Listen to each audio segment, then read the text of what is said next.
যখন কোন বান্দা সূরা ফাতিহার একটা করে আয়াত বলে আলহামদুলিল্লাহি রাব্বিল আলামিন, সঙ্গে সঙ্গে আল্লাহ জবাব দিয়ে বলেন হামিদানি আবদি, বান্দা তুই আমার প্রশংসা করলি।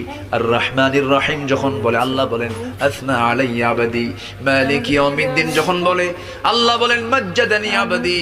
এরপরে যখন বলে ইয়াকা না'বুদু ওয়া ইয়াকা নাস্তাঈন পর্যন্ত যখন বলে আল্লাহ বলেন বান্দারে তুই আমার কাছে কি চাস, প্রাণ খুলে চা রে বান্দা। ইহদিনাস সিরাতাল মুস্তাকিম থেকে শুরু করে নিয়া ওয়ালাদ-দাল্লিন পর্যন্ত যখন বান্দা বলে তখন আল্লাহ বলেন বান্দা নামাজের মধ্যে এমন প্রেমের খেলা খেললি বান্দা, তুই যা চাইলি সব আমি আল্লাহ কবুল করলাম। ওই বান্দা যখন রুকুতে যায় আল্লাহ তখন অস্থির হন।